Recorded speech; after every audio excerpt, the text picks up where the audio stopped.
Thank you for being on this video with me. My name is Rodney Constable. I am the president and founder of Simple Market Signals at simplemarketsignals.com.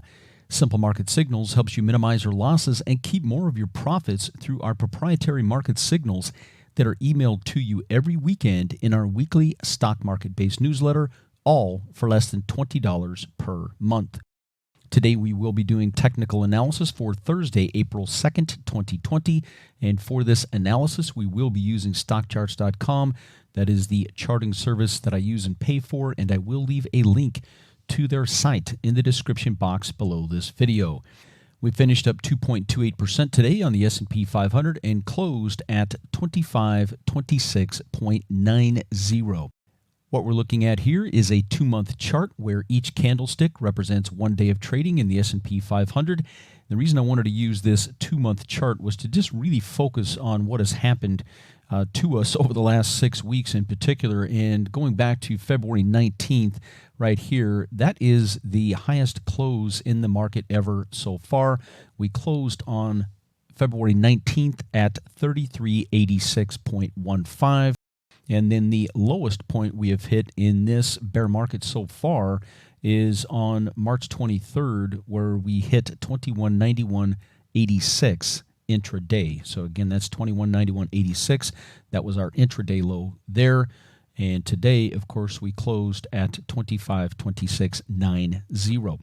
Now, the two blue annotated lines are the 2350 level and the 2600 level.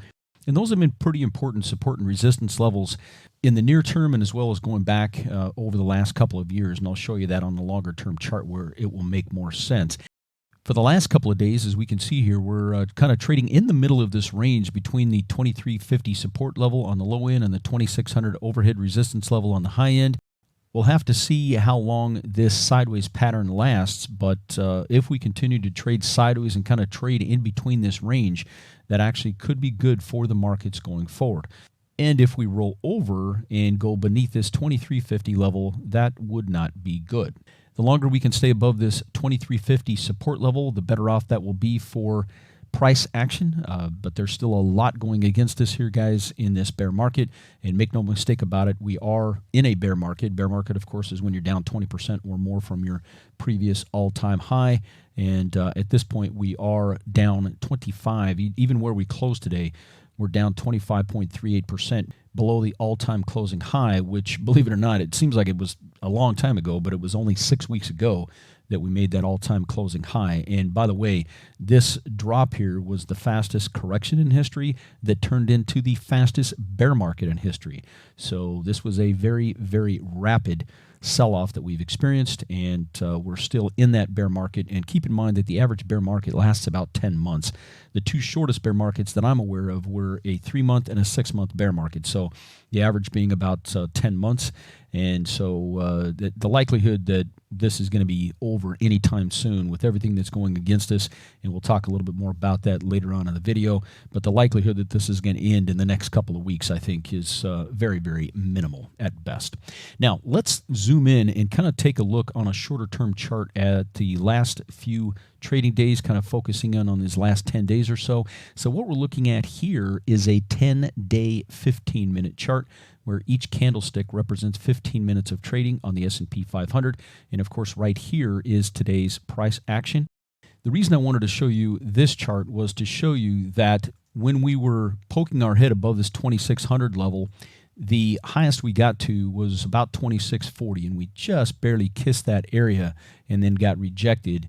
And then the lowest point we've seen was back here on the 23rd. So within this last 10 days, really the last 9 days of trading, we've seen the lowest point we've seen in this bear market so far at the intraday low on the 23rd of 2191.86 right here, and that was just 9 trading sessions ago.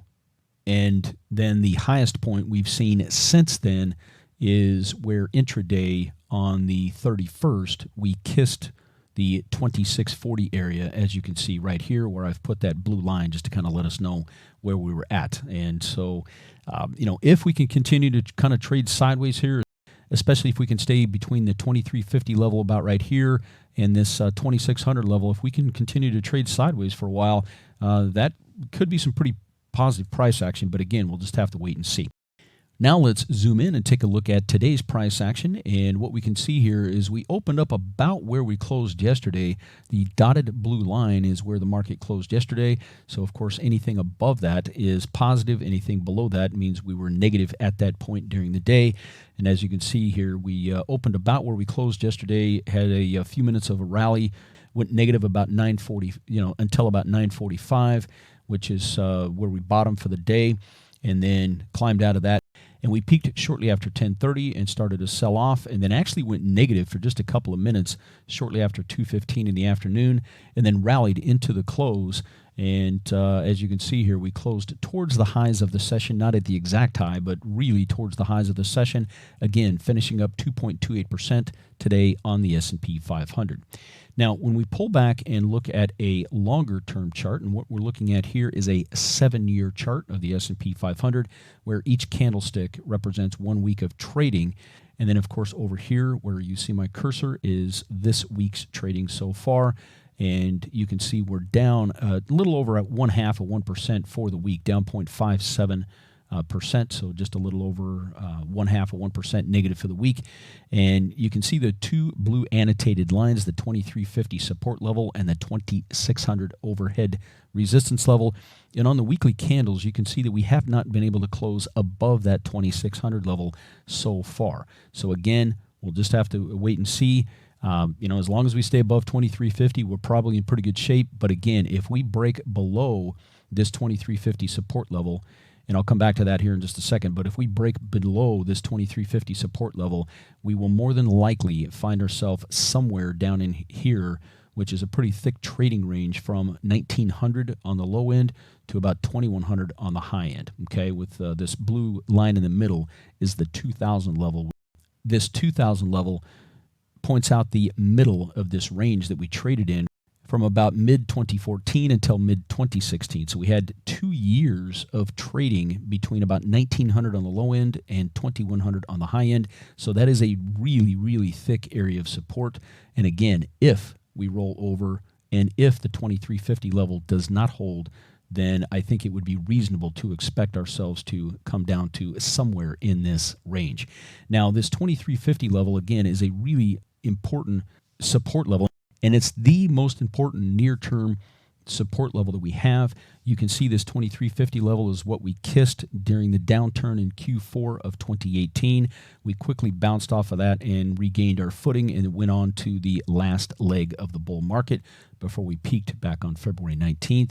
And then even before this, you can see that the 2350 level had some trading around it for about 6 to 8 weeks back in the latter part of Q1 and early part of Q2 in 2017. And of course, the first time we ever traded above 2350 on the S&P 500 was during the first part of 2017 right here. So again, this 2350 support level is very, very important, and we really need it to hold if the lows that we've seen so far are going to be the lows of this bear market. But guys, there's no way to know for sure, okay? So we'll just have to, number one, keep our eye on this 2350 level and hope it holds. But if it doesn't, then we need to prepare ourselves to be down somewhere probably around this 2000 level, plus or minus 100 to 125 points. Now, just to address this 2600 level and why it's so important, you can see the first time we traded above 2600 was in the latter part of 2017 right here, and then throughout most of 2018, as you can see right here, this 2600 level on the S&P 500 acted as an area of support until we briefly broke that 2600 level to the downside during that very quick correction that we had in Q4 of 2018. Again, these are the reasons why the 2350 and 2600 levels on the S&P 500 are so important. Now, in keeping with what we have been doing for about a week now, we're going to move on and take a look at another chart. And what we're doing is looking at some various global investments over the last, especially the last few years, but even going back the last decade or so. And what I'm trying to impress upon you with these charts is the fact that we've had weakness in the global marketplace for at least the last couple of years, if not longer, depending on what investment you're looking at. And it was really the U.S. large caps that held up best, especially over the last couple of years. So this particular investment is the EFA, and the EFA is an ETF that gives us exposure to a broad range of companies in Europe, Australia, Asia, and the Far East. So again, that's Europe, Australia, Asia, and the Far East. And the top 5 holdings in the EFA, which, by the way, there's over 900 holdings in this ETF. Again, the ticker symbol is right there, EFA. But within those 900 plus holdings in the EFA, the top 5 are Nestle, Roche, Novartis, Toyota, and HSBC. And the top 5 countries represented in the EFA ETF is Japan, the United Kingdom, France, Switzerland, and Germany. Okay, so again, those are the top 5 countries. So very diverse global ETF. And the other thing I want to point out that it excludes the U.S. and Canada. So there's no U.S. and Canada exposure in this ETF. And because of that, it really helps us understand beyond the U.S. and Canada how things have been going. So first off, with this EFA, when we take a look at this blue line, and I just drew it at the 52 level, as you can see here, and by the way, we closed at 52.09 today on the EFA, so right at that 52 level. And at this 52 level, you can see the first time we hit that level was clear back in 2007, okay? So another one of these charts where the argument can be made that we've gone absolutely nowhere, right, really since the first part of 2007 in this investment.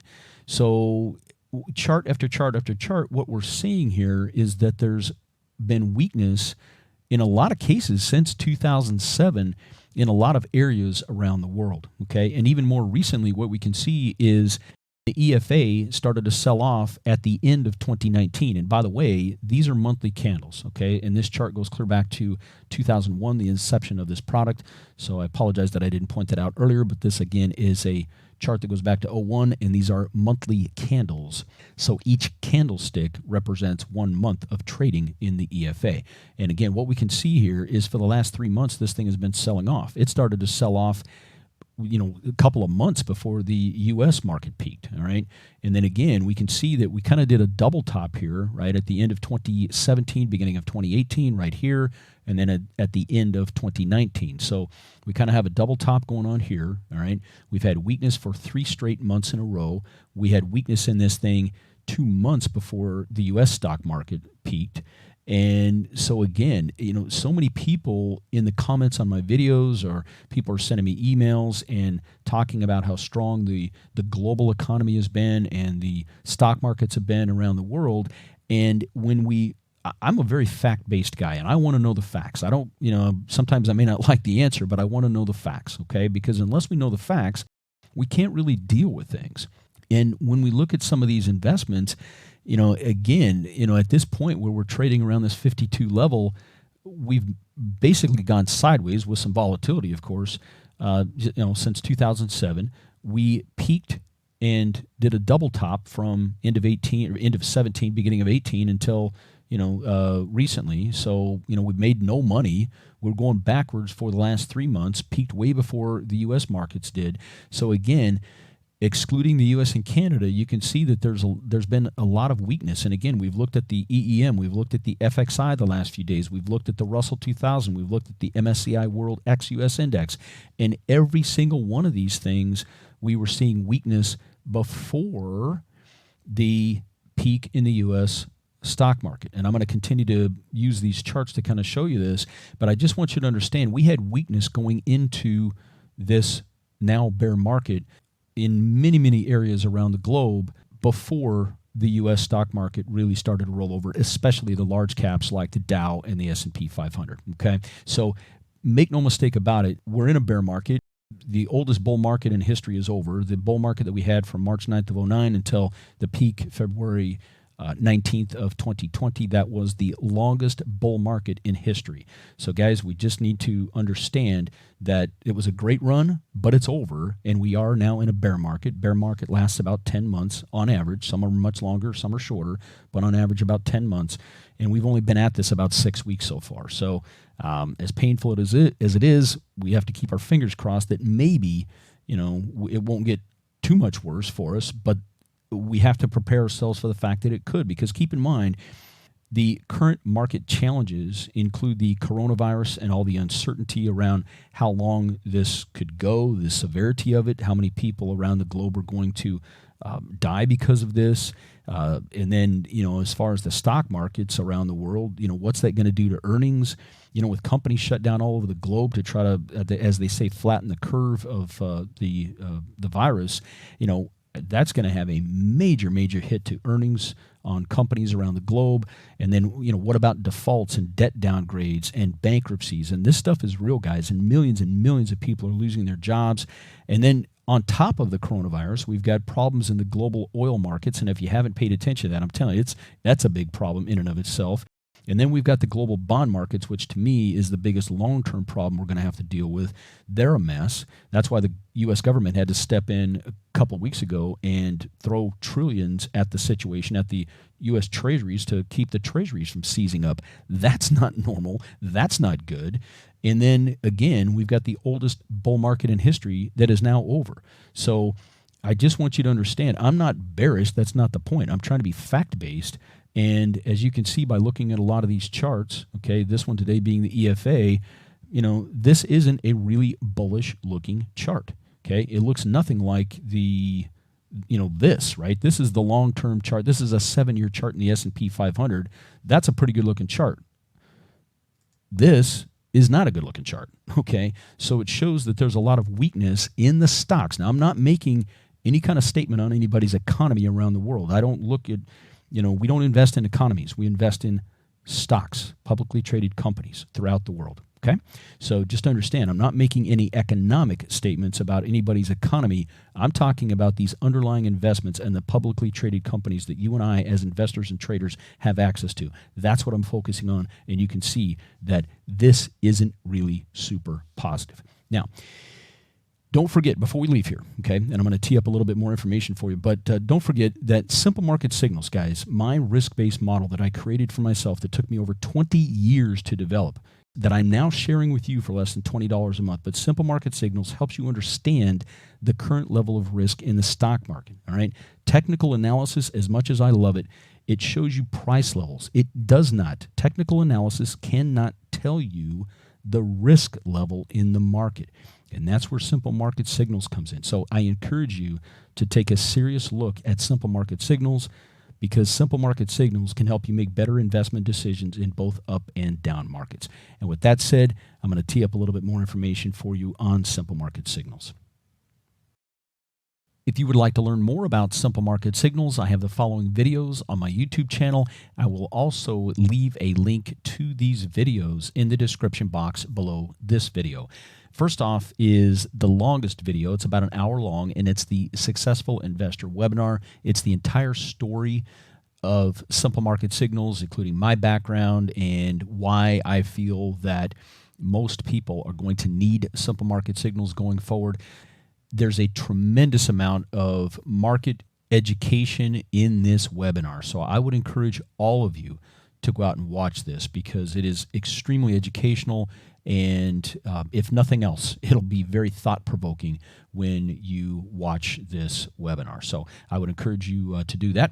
Again, that video is out on my YouTube channel. I will also leave a link to this video and all of the videos I'm going to introduce here over the next couple of minutes in the description box below this video.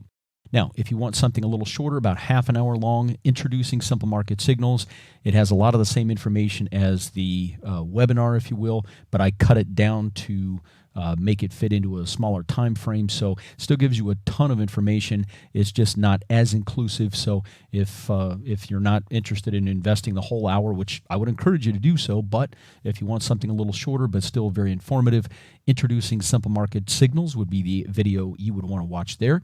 And if you want the cliff notes, right, you want something that's less than 10 minutes long and gives you more information about the signals and the newsletter, which, of course, is how I deliver the signals. My proprietary signals within the Simple Market Signals model are delivered in the weekly newsletter. The newsletter has a ton of really valuable information in it every weekend over and above the proprietary market signals. But if you just want to kind of focus on the signals and the newsletter and what's in the newsletter, you'll want to watch the Signals and Newsletter Quick View, as I call it. And then if you want more information about the process, about what it looks like, when you subscribe, when you go out to the Simple Market Signals website, what does that look like? And it walks you through the subscription process and then what you can expect from there. This video will help you with that. And if you want some testing and you want to see some charts, right, in a video format of how Simple Market Signals would have worked in the 2000 through 03 bear market, keep in mind I worked on the model for over 20 years and it finally came together for me in 2017. So this is back testing, but it's very accurate because I was able to just go back, look at the charts, and figure out with the model where the signals would have kicked in and where the signals would have changed. So if you want to see the back testing I did on the bear market from 2000 through 03 and how Simple Market Signals would have helped you, the video here, S&P 500 2000 through 03 using Simple Market Signals, is the video you will want to watch. And then I did the same thing for the 2007 through 09 bear market. So again, there's a video on that. I started using the model in 2017, and of course 2018 was a pretty tough year in the markets. The markets were negative that year, and if you'd like to see how Simple Market Signals could have helped you in 2018, I've made a video on that as well. Again, all of these videos are out on my YouTube channel as well as linked in the description box below this video. And if you'd like to know more about my background, I have a video titled My Financial Services Background. It's about 3 minutes long, so pretty quick video, but it will give you my backstory. And I would encourage all of you to watch that video as well. And of course, if you'd like to go out to the website can be found at https://simplemarketsignals.com. And that is the website you will need to go out and subscribe to Simple Market Signals and receive our weekly newsletter, which will include, of course, our proprietary market signals.